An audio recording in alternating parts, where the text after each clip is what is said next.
Hello folks! At the end of the last fortress I created, I was asked to do a video on DFHack, specifically Tiletypes, and that's what we're going to get to today. To begin with, for those who are unaware, the DFHack is a package that comes with the Lazy Newbie pack, and it's a command line window, and it allows you to do all sorts of crazy things, basically a command prompt. Now that we're in game, I've overlaid the two windows to be side by side. Don't worry, this is not how it would look if you do it, it will still be a separate window. I've just put it this way in the editor to allow you to see both the command prompt and everything I type very easily.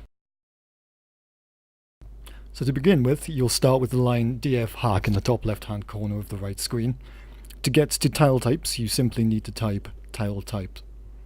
So now that we're within Tiletypes, we don't really know what we're going to use as a command. To get the list of commands up, simply type help. Now that we've got the list of commands up, you can see at the very top it's quit is the first command. To use this, you simply type quit or Q, and this will take you back to the original DFHack prompt. Clear is just to get rid of everything in the window, and then simply typing Tiletypes again will get you back to Tiletypes. Filter and paint are the meat of Tiletypes, and use the options in the second paragraph down, so we'll come back to those later. Point is the first option that allows you to change the brush size within Tiletypes. In this case, it's a single cell, or a point, as the name suggests. Range allows you to change the size of your brush to anything you wish. In this case, it's a 10 width, 10 high, 1 Z level brush size. The Z level is affected upwards from the Z level you're currently on. Block is simply a 16 by 16 square brush.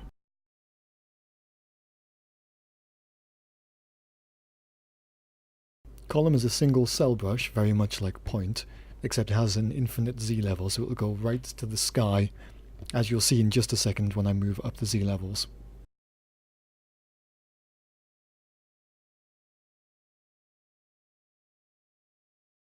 Run is, as you expect, the command you'd use to actually run Tiletypes. You can use this by typing run, or just simply leaving Tiletypes empty and pressing enter. For now though, we do not have any settings set up, so I will leave this until a little bit later on, and I'll demonstrate it then. Now we move on to the filter paint options. These are the parameters we can set to allow us to change what is actually going to be changed with Tiletypes. The very first one is any, which is the default setting for either of the paint and filter settings. At the minute, if we were to run the command, it wouldn't do anything because any does not change anything. Firstly, I'd like to point out that each of these options have several sub-options to them. You can pull up the list of the sub-options by typing out help and then the command. So in this case we'll start with shape and type help shape. I won't go over every option because there's far too many of them. Instead I'll use the most common ones as example in this tutorial and allow you to play around with the rest. So now that we have the options for shape, we would need to use them by typing either filter or paint and then the word shape. You can shorten this down to SH for the shortcut. So in this case we're using filter SH floor, which allows us to filter out only the floors. So now we just need to do the same thing but with paint. So what we're going to do is type paint, shape or SH, and then walls. This is now set up to filter out floors and paint walls. Now we're set up to run the actual command. If you check the top right, you'll see that we're looking at a cavern floor under the pointer. If we go back to DFHack and use the run command, it will then change the cavern floor into a wall. So now that we've turned an andesite floor into an andesite wall, but what if we want to turn it into something else? Well, next up is the material command, which lets us do just that. We start out by typing help material, or the shortened version, mat, or just M, to bring up the full list of options for the materials.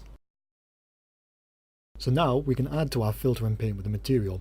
We've already filtered to change floors into walls, so let's change the walls into something other than stone, such as magma, fire, or even stairs or ramps.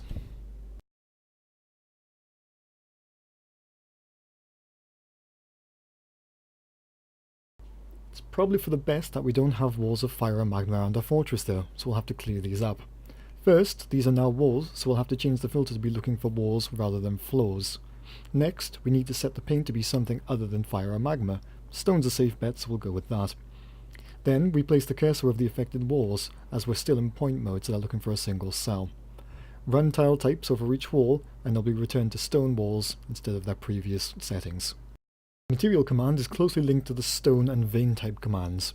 If you want to change the specific type of stone you're working with, you'll need to set your material to stone, and then type paint stone and the type of stone you want, such as microclimb. Now if we run Tiletypes over the andesite pillar, it will become a microcline pillar. You can also set it to be various gem types, but as far as I can tell, cannot set it to be metal constructed walls such as rose gold or iron. Certain materials have strange naming conventions, usually because there can be a lot of different types. There's loads of diamonds and opals, for instance. If you're having trouble getting the type of gem or stone you're looking for, go to your Dwarf Fortress directory, then Raw and Objects. I've placed on the screen an image with the 4 more important files where you'll find the vast majority of the metals and gems. Vein types purely affects the drop rate of the stone layer. If you've ever dug out a vein of gold or hematite, for instance, you'll notice that not every cell drops an ore, even though the regular stone walls don't drop stone from every wall you mine. Vein types allow you to change this. Once again, use help vein type to give you every available option for this command. Next up is the special, or SP for short. Special is used to change the type of cell you're actually looking at, so you can't necessarily spawn walls or floors with this. Special is used to change existing walls and floors to smooth, for instance.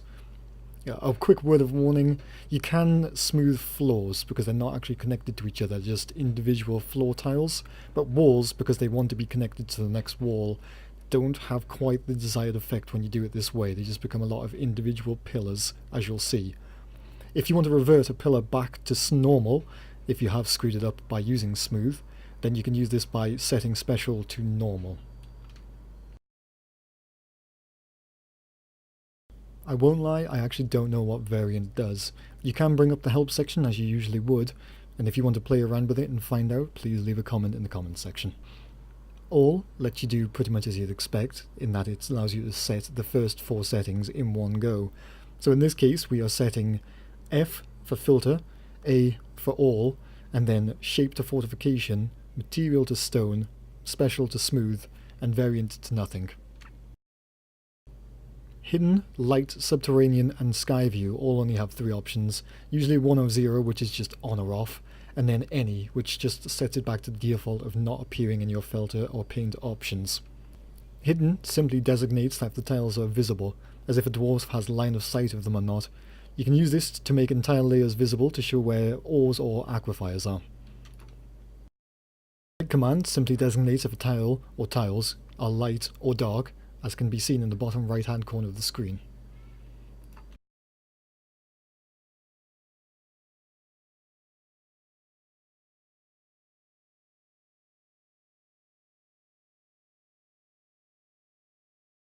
Subterranean pretty much has the same effect as light in that it turns the subterranean value on or off for each cell, as you'll see in just a second in the bottom right hand side of the screen.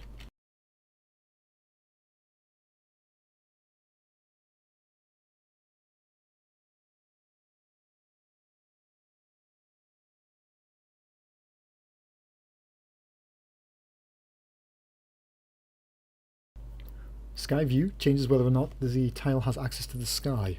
It's usually linked, obvious reasons, to the subterranean, whether it's underground or not, depends if it has view of the sky. This also, as far as I know, gives access to whether or not the tile will have rain on it, and also whether or not it will become frozen within the winter.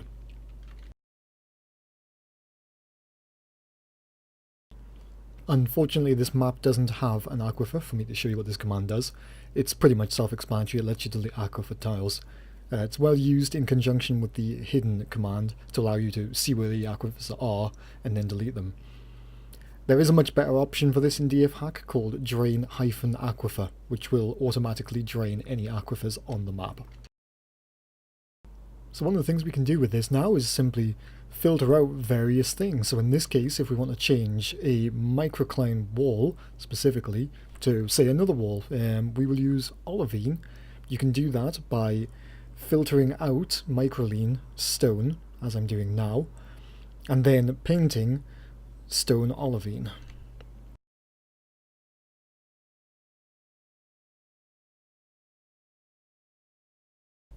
If you're finding it difficult to filter certain things out, you can specify less, sometimes is more. So in this case, you could just do a wall. You could put it to any, but then obviously that's going to filter out everything and replace it with walls in this case. If you want to set something back to soil, it's simply a case of turning material in paint to soil.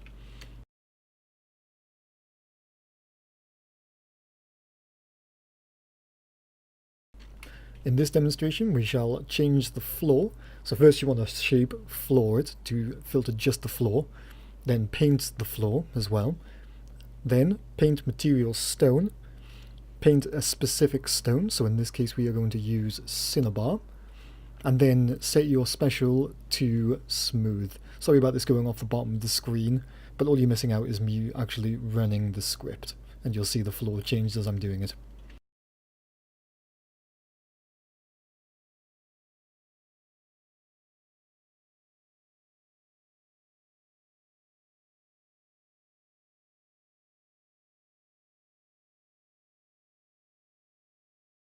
If you're just wanting to delete a large chunk of an area, simply set the filter to anything, so that will get rid of everything in the path, your shape to empty, the material of your paint to air, and obviously you want to set the paint to visible so you can see everything that actually changes. We've also set the range to 50, 50, 50, that's 50 Z levels up, and we shall now zoom up the Z levels and show you the damage it's done. I mentioned earlier that you can use hidden to reveal an entire layer and see what's actually under it. So we're going to do that by painting hidden 0 to make everything visible, then change the range to something huge. In this case we've gone 1000 by 1001, so it's only one layer, and then we just run it and you get this.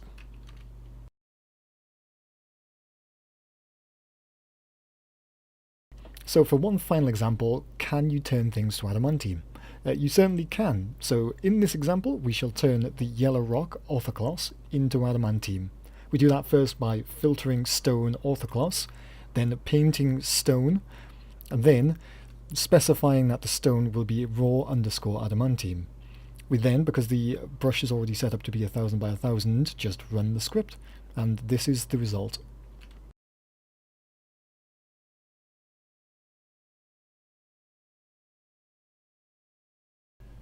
Thanks for watching. That is the end of the tutorial. I hope it has been educational and in some way helpful to everybody. I apologise for any edits that have gone completely wrong, or this monotone voice of mine. It's literally like the second attempt I've had at editing video and the first attempt I've had at narrating one. So I hope it's gone well. Cheers there.